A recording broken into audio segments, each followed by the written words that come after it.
Good morning and Assalamu alaikum, class 6. I hope you all are doing well. This is the second last day, which you can enjoy at home. Stay cozy and get your lessons as well. So, as you know, this is my voice. This is Sandila Seher here in the front of you. Why I'm making video like this today? Because we are doing reading and rephrasing of chapter number obviously 17, which is my grandmother's tale. For this board is not needed as we have already done the meanings last day. So you were supposed to write the words and their meanings in your neat notebook so that you could learn later on. As you know very well, you guys are supposed to get the question of the vocabulary words and the dictation in your paper means in your exams as well. Okay. Today is 15th of January and the day is Thursday. And today we are going to again complete this chapter, unit number 17, reading and then rephrasing. I hope you have all have learned the meanings already, and you can see the book screen in the front of you. Okay, so first thing, which is the author's introduction that we have done already in our previous lesson. So I hope you all have done that. Okay. So, in the author's introduction, what is the name of the author? Basically, the author's name is Esther O'Neill. Esther of O'Neill, you can see at the end of the page number. What is this page number actually? 145. Okay. So, this story is started from the page number 144. There we can see the introduction of the author, in which he said that his maternal grandmother and the paternal grandfather both were very like genius, you can say that. Maternal grandmother was the very good storyteller, but the paternal grandmother was used to use proverbs, means short wise saying, to commend the word. So in the evening, they all were supposed to listen the story from their maternal grandmother. As soon as they heard the voice that the story is going to be started, they run wherever they were supposed to be. They run towards the that room where their maternal grandmother is waiting. Okay, so and he tell us about the community gathering of that time. He told that the community gathering of that time was very mesmerizing. They were very happy to stay together at that time, means rather than nowadays. So compare, the story is started from the word compare. Compare is basically the meaning of the compare, as you can see here, the master. Okay, so in the very start, we have read that there was a king, and he was having a beautiful daughter as well. So at that time, the king was looking for the a beautiful, handsome, and like wealthy husband for his daughter. So he made an announcement at that time. Whoever wants to marry my daughter, they should approach me. So at that time, they have told us about the two personalities, two masters to compare. One is compare Tiger and the one compare Zane. These both were the neighbor. They heard the invitation from the king and they got ready to be presented in front of the king and to ask the hand of his daughter. Sorry for it. I'm having a bad cold as well. Okay, so Zine was very outwit. He was like very sharp-minded, but he was not wealthy. He was not that sort of good-looking, but Tiger was very wealthy and good-looking as well. So Zine made the plan. He was having some sort of like tactics to which word we can use here. He was having a scheme so that king would not choose the tiger. King choose Zane. So this was we already have read last year. Now the next paragraph. I'm gonna read properly so that you could learn the pronunciation as well. The big day arrived when Tiger was to formally ask for the prince's hand in marriage. Zine offered to accompany him to give moral support and boost his ego. Tiger could not understand why Zine was being so kind, but he gladly accepted his offer. So, this is the paragraph in which the tiger, you could see here, only Tiger went formally to ask the hand of King's daughter, not the Zine. But Zine asked to accompany Tiger as, according to his scheme, he asked to assist Tiger that I will be there with you as your moral support. And this is how your confidence will be boosted or improved, you could say that. The tiger was not like in all of his senses at that time, so he said that he accepted the offer, but he was not like uh, at that time he couldn't think that why he is like this, why he is asking to help me out, but still he gladly accepted the offer. And when they reached there, the king examined Tiger closely and began to question him. So as soon as they be there, as the king knew that only the tiger is here to ask for the hand of my daughter, so he closely looked into the tiger and he started to ask the question. What was the first question? Can you afford to keep my daughter in the way she has been accustomed? As I have, as I have kept my daughter in these like in the previous year. Can you be able to do that with my daughter as well? Can you afford my daughter as she is the princess? She must be having a lot of expenses. Can you afford my daughter? Well, Tiger replied, well, begin. I have a small firm. He was telling truth at that time, but as soon as he said, I have a small firm, before he could finish speaking, Zine chimed in.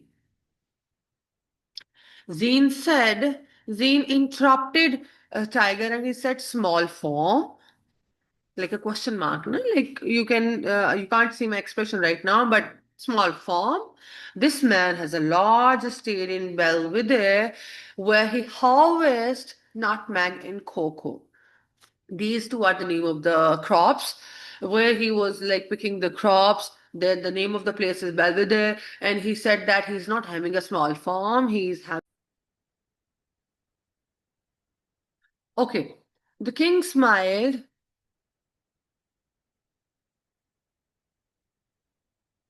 The king smiled and he said you were very humble at that time. You said that you are having a small farm, but he is saying that you are having a big, large estate. I like that quality in a young man. So he said that I like humble men, like who are not like exaggerating their things. Okay. So now the next question is, do you have a house? The king asked as a father. Now, do you have a house?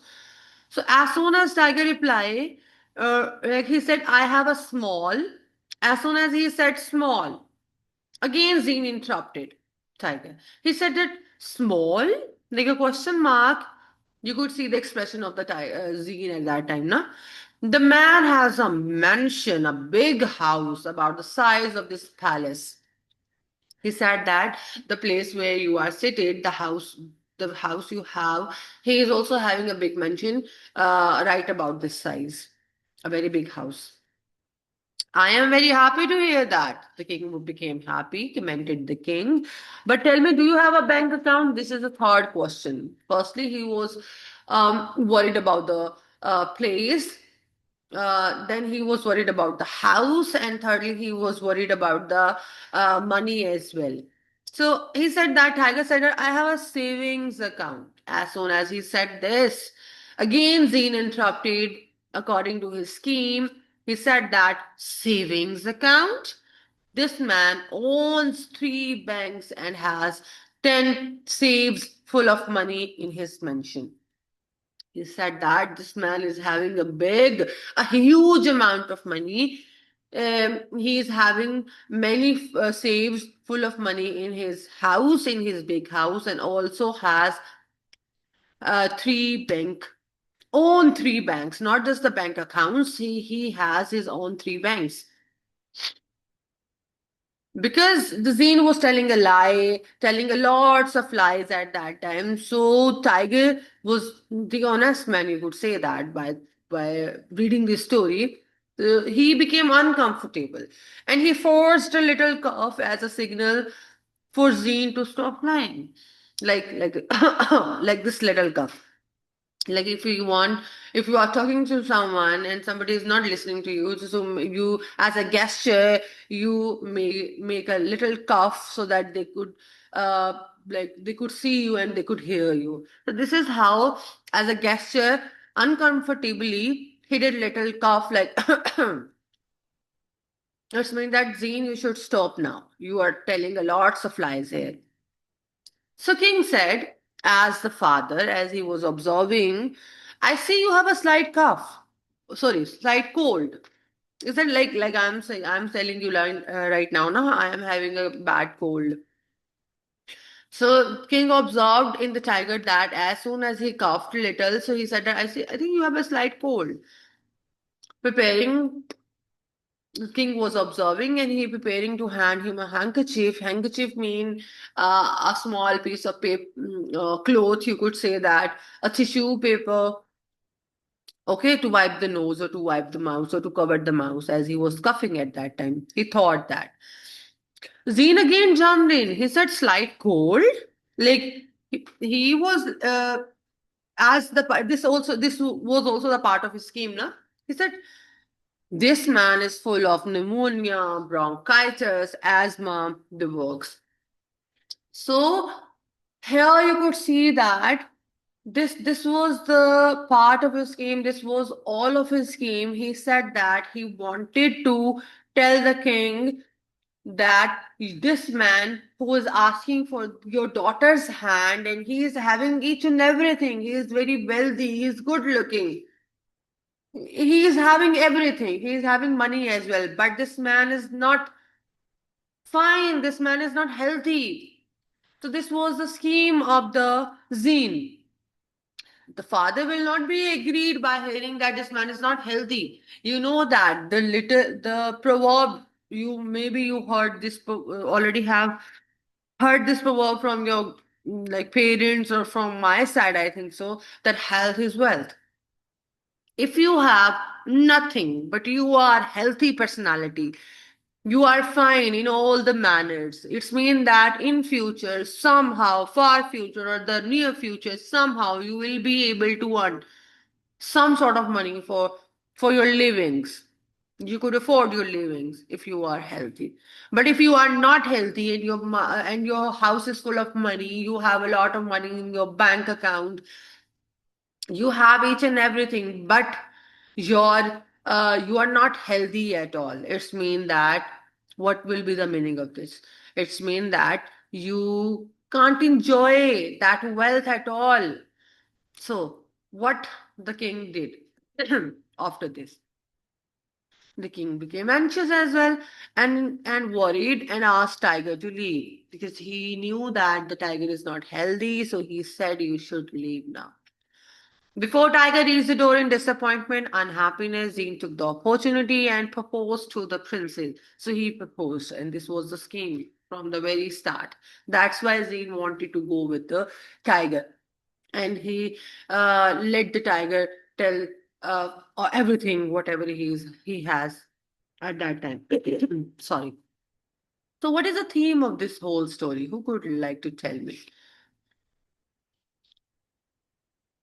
I want you to write the main theme of the chapter as well. I could tell you the theme in my own words. Basically, this chapter, this story is telling us the intelligence and humility over pride and wealth. Okay. The main theme of the chapter is that true worth lies in intelligence. Zane was intelligent at that time. He was in all his senses at that time, but Tiger wasn't. Tiger didn't knew from the start that why Zane is with me. So true worth lies in intelligence, wisdom, and the character rather than wealth or show off. Compare Tiger tries to impress the king by talking about his riches and possession, but he becomes uncomfortable when questioned. Obviously, Tiger was telling the truth at all the time. But Zine was making him uncomfortable by telling the lies. And Zine was intelligent at that time. He knew that by doing this, King will be worried about it. And he will not give his daughter's hand to Tiger. So, this story teaches us boasting and pride can lead to the embarrassment. Wisdom, honesty, and modesty are more valuable than wealth. Okay, so what I want from your side, obviously, I want you to do this question number one, question number two, and question number three. On question number one and two on your book, and question number three, you can do this in your, I mean, these are the meanings as well, na? So match each of these words with the correct definition. The definitions are written down, so you have to just match. You have to, this work is also on the book. There's nothing to do in the notebook today. Okay, you are supposed to do each and everything in on the book so that you could have the book with you. Now the copies will be finished after a while, and you will ways that you will like you maybe you could don't know that where is your notebook writer. So you have to do these things on your book. Am I clear to everyone? So this was the story which Esther O'Neill's grandmother, maternal grandmother, told to him at all. Okay, I hope you enjoyed the lesson. I read the whole story for you, which is not ideal. You know that when you will be when you are in the front of me and we are doing reading and rephrasing, you all are supposed to read the chapter line by line, and you all are supposed to uh, rephrase the chapter on your own. I could be standing there and I act like the helper, not like the zine, but actually the helper. Okay, so I want you to write the, what can I say? I want you to write the short summary or main theme. Guys can write main theme or guys can write summary. That could be of like 80 to 100 words only, not more than that. Okay. So I hope you enjoyed today's lesson. That was not ideal at all, but I hope you enjoyed. And we'll meet tomorrow again. Okay, we'll talk about it. Maybe we'll discuss some of the comprehension question and then we'll start the grammar part of the chapter. Okay, Allah Hafiz, stay blessed. And what can I say? Hope you enjoyed today's lesson. Okay, Allah Hafiz.